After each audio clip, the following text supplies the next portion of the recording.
How many of you know they grew up fast, huh? Yeah.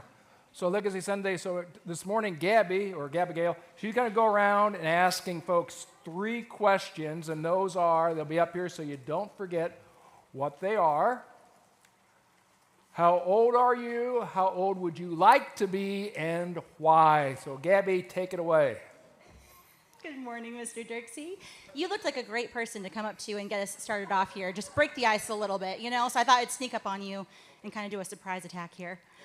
But if you're making eye contact with me, it might be you next. How old are you? Would you share that with us? Is that rude to ask?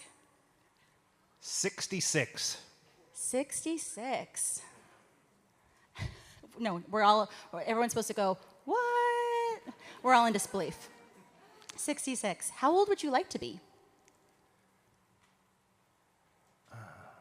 18. 18. Okay, you've got me intrigued. Why 18? Those were fun years. It was a good time.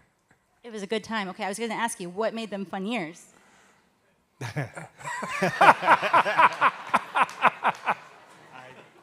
I don't want to answer that. Fair enough. We can assume that they were fun. All right, thank you. Thank you for participating. All right, oh goodness, we got another one up here. Oh, Travis, you're just too easy to get to. If there were people sitting here, then I wouldn't be able to come in the row, but here I am. Travis, how old are you? 37. 37. Okay, how old would you want to be? If you could go forward, go backwards, what would be that ideal age? I like where I'm at. You like where you're at. Okay, what makes 37 like the best year? Just where I've been, evolving into who I am, and like being current with my family this stage of life. Yeah, those are great answers. Macy's going, yep, you better like where you are. Yeah, that's a great answer. Absolutely. You're just right there, established. You got your wife, your kids. That's beautiful. How old are you, Chris? 67. 67. Okay. Do you have an age that you've thought about you'd want to return to? Probably 30. Okay. What made 30 great for you? Probably changed some things the way I went forward. Yeah, I think a lot of us think about that, right? We think about what we would have done different if we could go back, how we might have made different choices. Savannah, would you be willing to share with us this morning? Sure. How old are you, Savannah? I'm 32. 32, okay. And have you thought about ever a time that you'd go back to or you would fast forward to? Well, I would definitely go backwards. I would probably go back to like my teen years so I could just like erase a lot of things and redo a lot of things and just do a lot better forward. Yeah, I think that's actually a pretty common thought too, that we would do things differently. We would relive a time of our life differently, which is also simultaneously a difficult thought because that changes where we are today and who we've become today. How old are you, little lady? 7. 7. Okay. You've got a lot of wisdom behind your eyes, though. How old would you want to be if you could change your age? 2. 2. I was not expecting that. What did you love about being 2? I got all the attention. Yeah. She might be talking to you, Mom. I don't know. That is a good answer. That's a good answer. That would make me want to be 2 also. Rhonda, how old are you? I'm 58. 58. Okay. Have you ever thought about a time you'd go back to or that you would fast forward to? I would say 35. Okay, 35. So kind of like Travis over here, 37. What made 35 great for you? That's the age I feel in my heart. Yeah, I love that. That's a great answer. Very nice. Oh, let's see. Would you be willing to share your age with us, Laura? How old are you, Laura? Absolutely. I'm 54. Okay. And have you thought ever about a time you'd go back or fast forward? I think similar to the other answer, I feel like late 30s, early 40s. Like that's kind of how old I feel in my heart. I also feel like at that point, you're very comfortable with yourself. You're not swayed by other people's opinions, so you're more willing to be bold. You just kind of don't care about all the things that maybe drug you down when you were younger. Yeah. Yep, absolutely. You're established. You know who you are, and you're not afraid to live that out. I'm looking at you, Ken. Oh, jeepers, that's what he says. Jeepers. How old is the person who says jeepers? 45. 45. Okay. All right. Would you fast forward or rewind? I'd go back to 28. 28. What makes 28 great for you? My body wasn't as much pain then. Yeah, I don't know. Anyone 28 in here who's in pain? I don't know. But I would agree. Yeah, that makes actually a lot of sense. That makes a lot of sense. Good morning, Cora. Do you want to tell us your age? 8. 8. And what age would you love to be? What age do you think about that you're like, yeah, that would be awesome? 18. 18. What makes 18 special to you? I can go drive. You can drive. And at 18, Dad's looking at you and he's going, no, you won't. Maybe. That's pretty neat. All right, Sawyer, would you share your age with us? I'm 16. 16. Okay, Cora, are you looking over here at Sawyer? Almost there, almost 18. What age have you thought about being? Probably like 8. Okay. So you guys want to switch places? I mean, I think we can arrange some sort of Freaky Friday around here. Pastor Stephen might have the authority to do that. I don't know. We'll have to ask him later. What makes 8 great for you? Less homework. Less homework. Is that true, Cora? Less homework? Yeah. So, you get to drive when you're 18, but you also have more responsibilities. Yeah, absolutely. Robert, all right. Robert is willing to share. I'm going to sneak in. Thank you so much. How old are you? 11. Okay, and how old would you like to be? 14. 14? 3 years? Okay, 3 years. What's going to be different in 3 years for you? I don't have to worry about my golden birthday. You don't have to worry about your golden birthday. Thanks. So when is your golden birthday? 14. Okay. All right. So it's like this milestone you're looking forward to. That's an exciting time because it's going to be like, that's going to be awesome. I used to think that all the time too. If I'm just this age, that'll be great. If I'm this age, that'll be great. Anyone else have those feelings? Leah, would you share your age with us? I'm 31. 31. Okay. And have you thought about an age you'd like to be? Probably like 65. 65. I love that. I had somebody out in the comments tell me that if she was only 55, and I was like, you want to be 55? Why? And she said, so I can go live in retirement. Why is 65 special for you? Because I feel like I'd finally be aged into my personality at that point. So. Okay. An old soul. An old soul. Is that how you feel at times? Okay. I know another old soul a couple of seats down here. Landon, how old are you? Come on. 12. You're 12. Okay. Have you thought about what age you'd like to be? Nope. Nope. Okay. Just living 12, living large at 12. Enjoying one day at a time. Okay. I like it. Contentment. That's good. All right. Who do we have back here? Kevin, how old are you? 64. 64. Okay. Have you thought about ever going back? I'd go back to 22.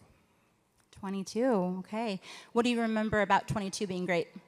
Well, 22, if I could take the knowledge I have now back to 22, I would have been a better husband when I first got married.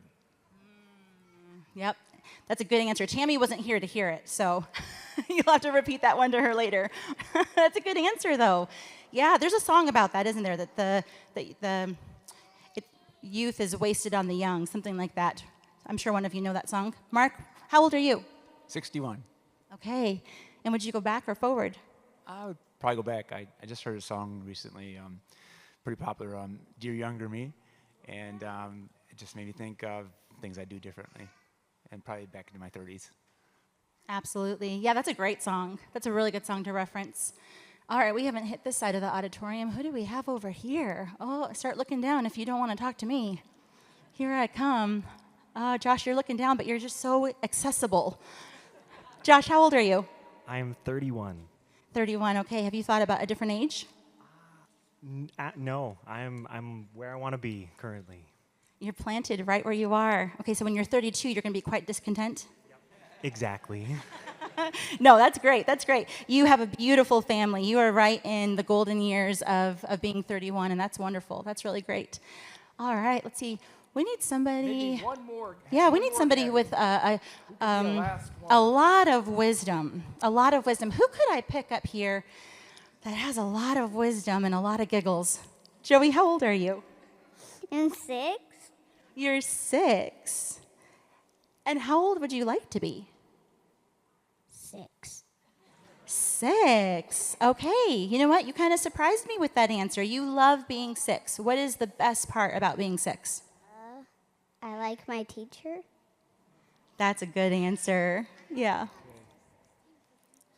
Oh, your sister is saying 16 so you can have a phone. Is that true? Have you said that before? If I was only 16, I could have a phone. Maybe sometimes. Yeah. The 6 is a pretty great age. Enjoy it. All right. Thank you, Gabby. Thank you, everybody, for yeah. So, next visual up here. More alive at 65, and with that one, how old do you think I am? 65, I know. Wow.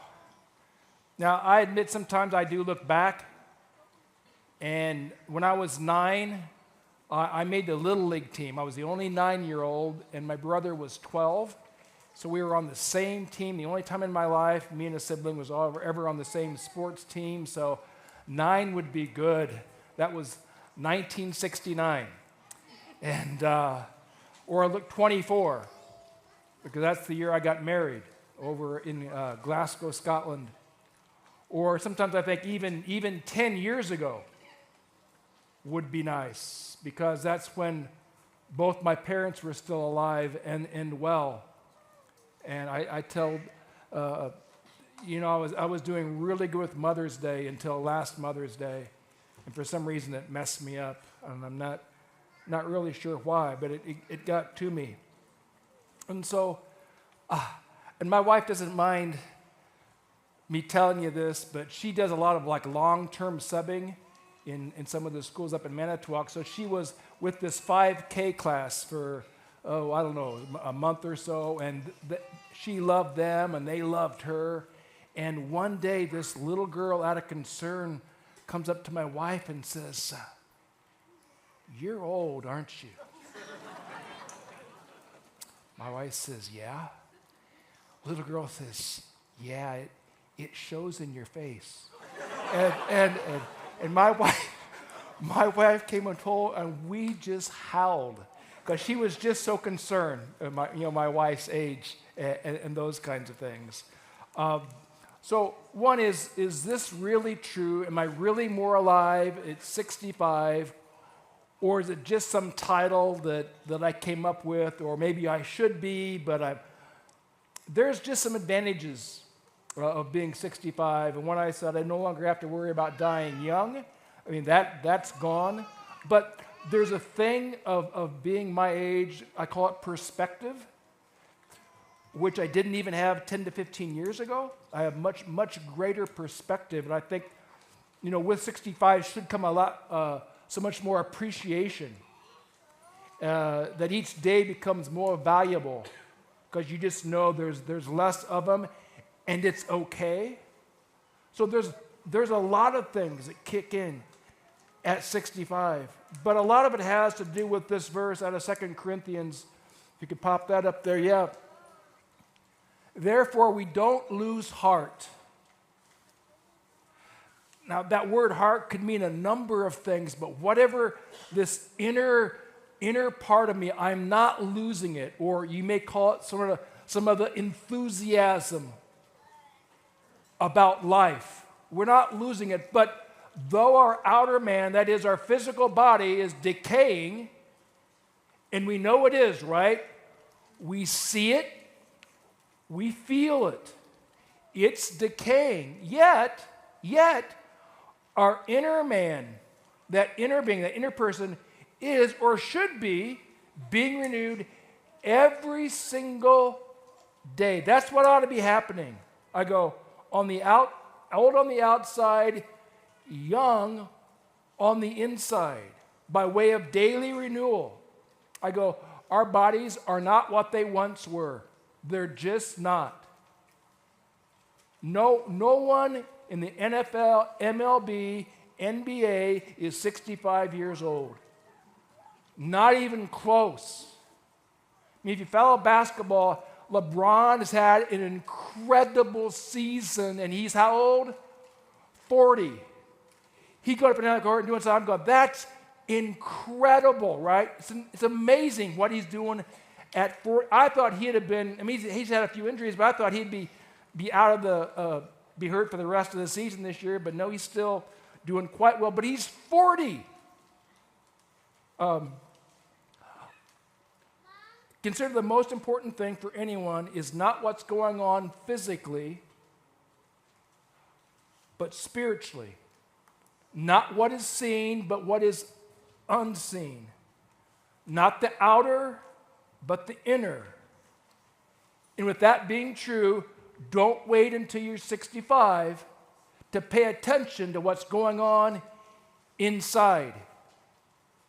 There's physical health. We all value that. Hey, when I hurt, when I get sick, I go do something about it. It gets my attention. But I say, as important as that is, pay more attention to the soul, to the spirit, or to your feelings, to your thoughts. What's going on inside? Here you go. Don't neglect your body, but prioritize your spirit. And a lot of that is by way of how you think about things. Romans 12:2. Being renewed. Renew your mind. So with that, it's not what happens to you, but what happens in you. And even as Christians, sometimes we get so wrapped up, what's happening to me? Here, there's an importance, but it's not nearly important as how I navigate through that. What's going on here? So this isn't going well, but how am I dealing with it? That's the important thing. And so, yeah, even at an older age, even at 65, you should be more alive now, or I should be, than when I was 55, or when I was 40, or when I was 20. So your joy should not be externally dependent. Don't connect that.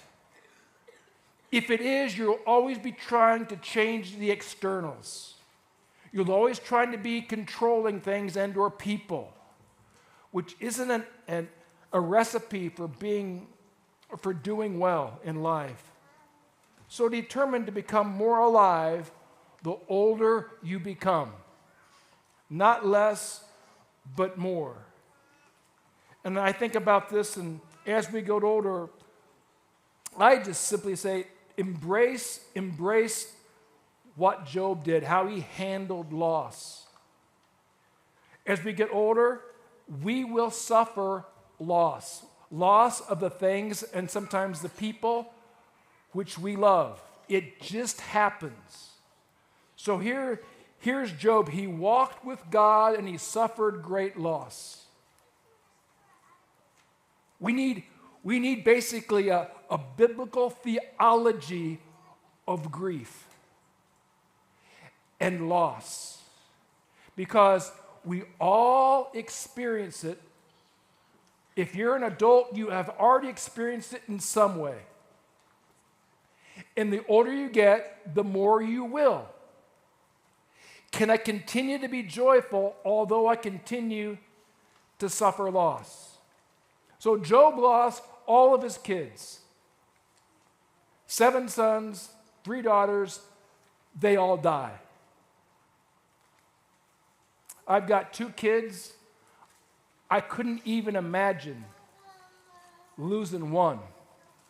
I don't know. I don't think I would handle it very well.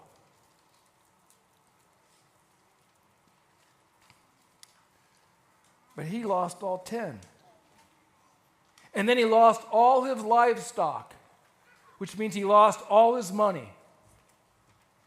Now, what would happen? I don't know what you got in the bank. Let's say you've got a lot, and all of a sudden, you lost all your kids, you lost all your money, just like that. You're broke. And then it said he lost all his servants, too. They're all gone. So he lost his standing in the community. people that, man, they used to look up at Job. They used to envy Job. Not anymore. Maybe they feel sorry for him. And then it's like, do you want to know what Job did with all of this loss and all of this grief? This is what he did. He arose, he tore his robe, shaved his head. Those are two things that basically have that I am grieving and I am in humility right now. And he fell to the ground and he worshiped. That's amazing. You're going through all that pain.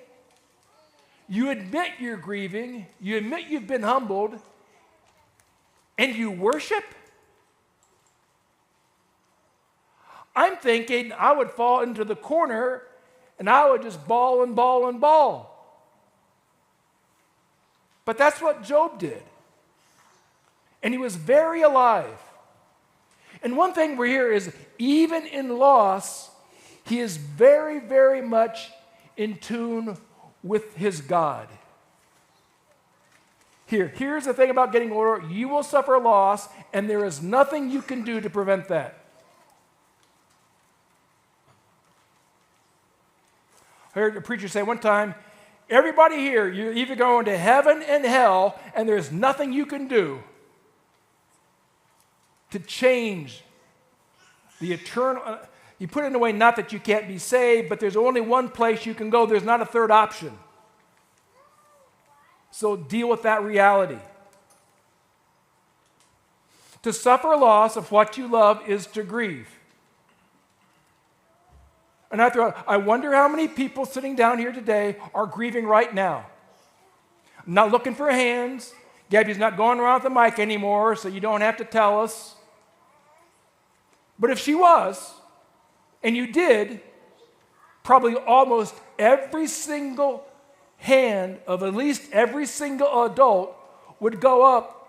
It doesn't take long for loss to become your reality. You may be wondering, will I ever have a legitimate smile or laugh again?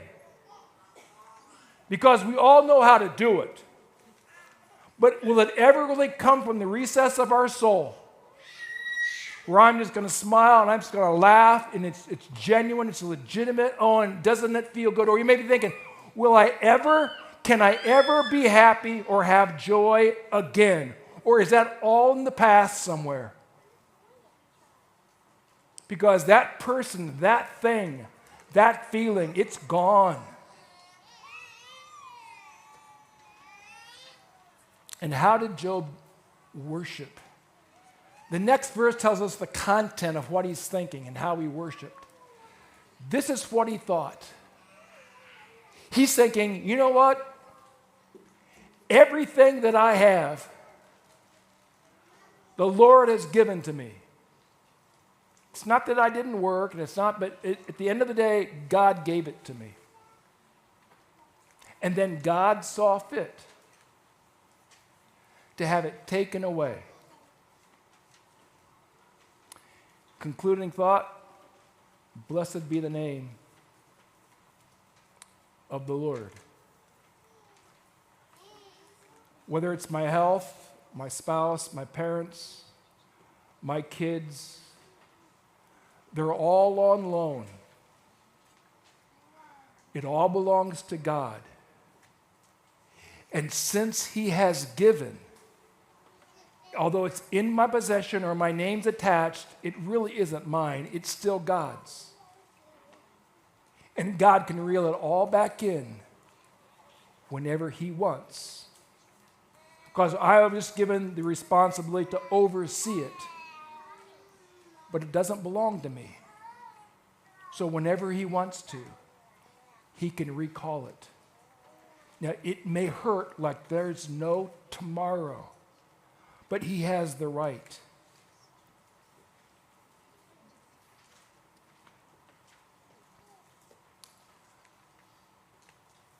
I told you my parents were still alive, doing well 10 years ago, and back in January of 21, my dad passed away. And this is right in the height of COVID. And where you have like 3,000 folks are presumably dying every day because of COVID. And so he's been in a nursing home for a while, and I hadn't been able to see him for a number of months. So finally, the nursing home calls me and said, hey, look, if you want to see your dad, you better get down here right away. And I said, I didn't think I could. He goes, oh, yeah, we can allow that. You need to come through this door. We'll get you all gowned up, but you can go in and see him. And so, of course, I raced down there, and they let me see him, and he's not conscious.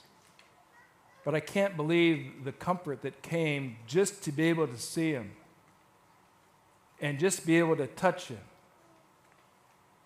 and talk to him, although he could not respond at all. And then my younger brother came down, and they said, hey, he'll probably be alive for a few days and all this. And so I let my brother have alone time with my dad, so I left, went home. A couple hours later, my brother calls and say, well, we thought it was going to be a couple days, but he's gone now. And it's odd what happens when this stuff happens. Here was the first thought that came to my mind. Who is going to take care of me now? And I'm thinking, where did that thought come from? He hasn't taken care of me in years. In the last few years, he didn't even know my name. Who's going to take care of me now? And then equally as quick, my answer is the same being that's always taken care of you. I knew it was my loving Heavenly Father. Who's going to take care of me now? The same God that's always taking care of me. Whether it was through my father or some other means, he's always seen fit to take care of me. And he always will, right? He always will. So I don't know where you guys are at with some of that stuff, but tap into that reality.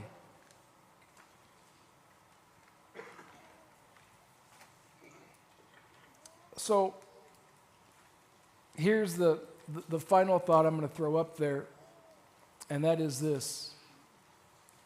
To age well, we must learn how to suffer and how to grieve well. Because what I know is it's not over yet. There's more on its way. I wouldn't say you get used to it. But you better know how to deal with it. And I say it's a stinger, but it's not a knockout punch. I remember when my father died.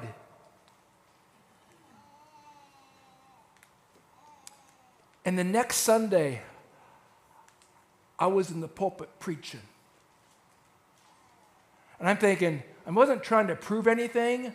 I just thought, this is what I do. This is what I want to do.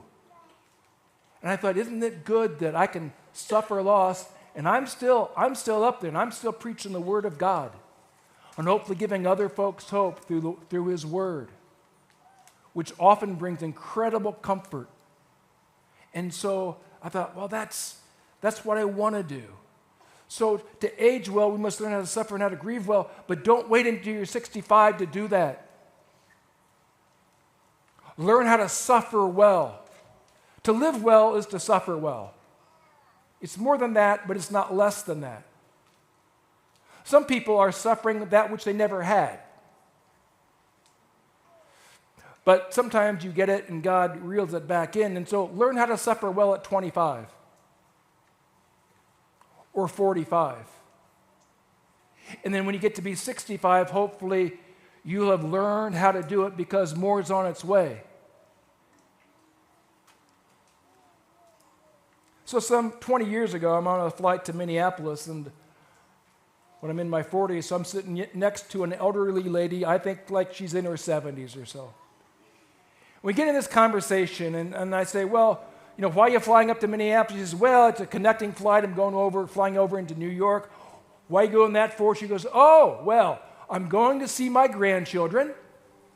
And then she adds, but at my age, I don't know how much longer I'll be able to do this. And I know what she wanted. She was inviting me to ask her age. And so I did. I go, well, how old are you? She says, well, I'm 93. I think, wow, 93. And then I'm thinking, if you could be any age, how old would you like to be? She did this. She closes her eyes. She goes, oh, if I could be 70 again.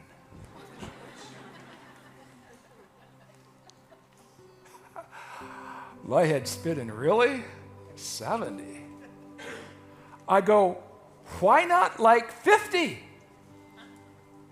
That's what she did.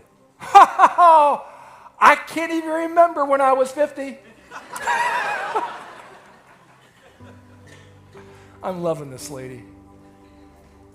And then I had to ask, why 70? She goes, because my husband was still alive, and I could still do volunteer work in my church. That's what she said. So whether you're 5, 25, whatever age, be content with your age.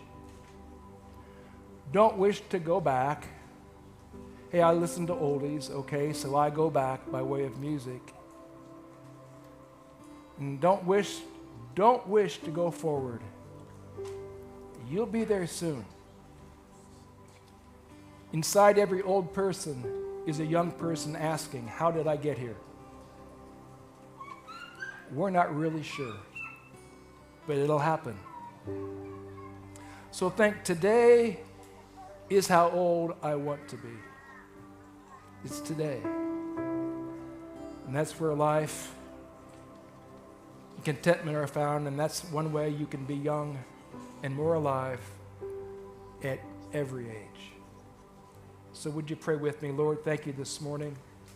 You brought us here. Lord, teach us, please, how to suffer loss well, how to grieve well. It does sting. I don't think we ever get used to it. It never fully goes away, and maybe it's not supposed to. Maybe in that is a great longing for the eternal, for the heavenlies, and we'll be there soon. So in the meantime, let us embrace whatever age we're in and live in the contentment of that. We say that now in thanksgiving in Christ's name. Amen. All right, church, let's read our Great Commission together. Matthew 28, 19 through 20. Go therefore.